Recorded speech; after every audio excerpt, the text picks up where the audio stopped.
গল্প নবী সুলাইমান আলাইহিস সালাম ও হুদহুদ পাখির আশ্চর্য ঘটনা। আজকের গল্প একটি ছোট পাখি আর এক মহান নবীর অলৌকিক ঘটনা। এক পাখির আনানো খবর বদলে দিয়েছিল এক পুরো জাতির ভাগ্য। আসুন শুনে নেই হুদহুদ পাখি ও নবী সুলাইমান এর অলৌকিক কাহিনী। সুলাইমান আলাইহিস সালামের বিস্ময়কর রাজ্য।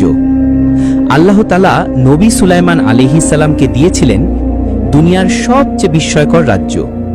মানুষ, জিন, পাখি সবাই তার বাহিনী। পাহাড়, বাতাস, এমনকি পশু পাখির ভাষাও তিনি বুঝতেন।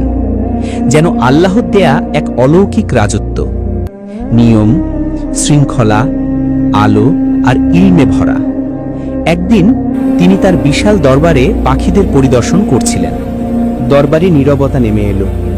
পাখিরা তাকিয়ে আছে, জিনরা তাকিয়ে আছে। এক পাখির অনুপস্থিতি এক নবীর দরবারে, এটা কোনো সাধারণ ঘটনা নয়। হুদহুদের ফিরে আসা। ঠিক তখনই দূর আকাশ চিরে ছোট্ট একটি ছায়া এগিয়ে এলো। সে হুদহুদ। শ্বাস ফেলছে দ্রুত, কিন্তু চোখে উত্তেজনা। হুদহুদ বলল, হে আল্লাহ নবী, আমি এমন খবর এনেছি যা আপনি জানেন না। নবী সুলাইমান আলাইহিস সালাম শান্ত স্বরে বললেন, এগিয়ে বলো হুদহুদ, কি দেখেছ?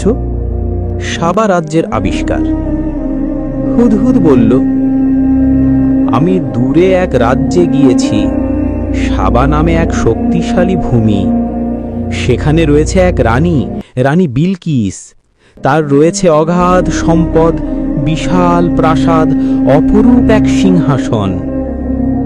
কিন্তু হে নবী, সবচেয়ে বড় কথা হলো তারা সবাই আল্লাহকে ভুলে গিয়ে সূর্যকে সেজদা করে।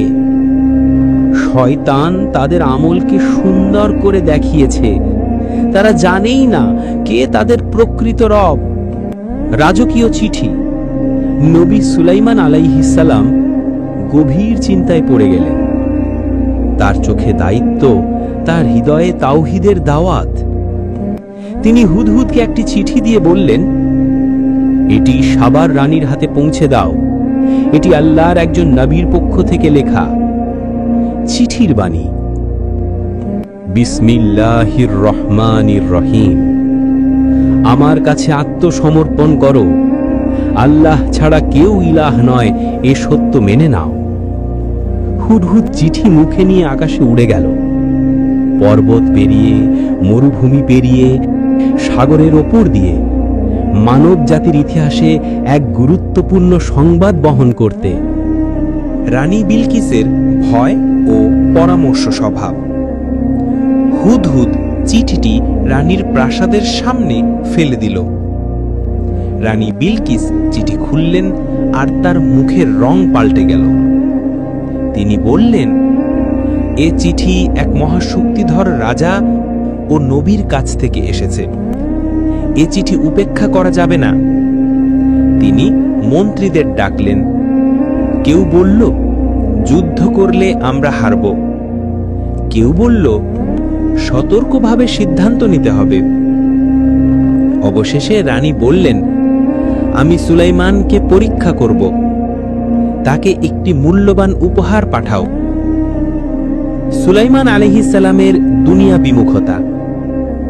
উপহার এসে পৌঁছালে নবী সুলাইমান আলাইহিস সালাম বললেন, তোমরা কি আমাকে পৃথিবীর সামান্য সম্পদ দিয়ে খুশি করবে? আমি তো আল্লাহর নবী। আমার কাছে দুনিয়ার ধন সম্পদের কোনো মূল্য নেই। তোমরা ইসলাম গ্রহণ করো, এটাই তোমাদের জন্য উত্তম। রানী শুনে বুঝলেন, এই ব্যক্তি রাজা নন শুধু, তিনি একজন নবী। তার লক্ষ্য দুনিয়া নয়, হিদায়াত। সিংহাসনের অলৌকিক আগমন। রানী বিলকিস সুলাইমান আলাইহিস সালামের কাছে যাত্রা শুরু করলেন। এদিকে নবী তার জিনদের বললেন, রানীর সিংহাসন কে আগে এখানে আনতে পারে? এক শক্তিশালী জিন বলল, আপনার বৈঠক শেষ হওয়ার আগেই আনব। কিন্তু জ্ঞানধারী এক ব্যক্তি বলল, চোখের পলক ফেলার আগেই। দ্রুত আলোর শব্দ। হঠাৎ এক বিশাল সিংহাসন উপস্থিত। এটি ছিল অলৌকিক, অবিশ্বাস্য। নবী সুলাইমান আলাইহিস সালাম বললেন, এটি আমার রবের অনুগ্রহ। শেষ দৃশ্য হিদায়াতের জ্যোতি, আত্মিক ও শান্তিময় সাউন্ড। রানী এসে সত্য দেখে বললেন, হে আল্লাহ, আমি সুলাইমানের সঙ্গে মিলেমিশে তোমার কাছে আত্মসমর্পণ করলাম।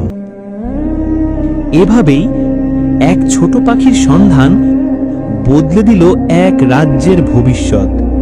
তাওহীদের আলো পৌঁছে গেল সাবা রাজ্যে। শেষ বাক্য, আমরা যেন হুদহুদের মতো সত্যকে চিনে সত্যের পথে এগিয়ে যেতে পারি। আল্লাহ আমাদের সবাইকে হিদায়াত দান করুন। আমিন।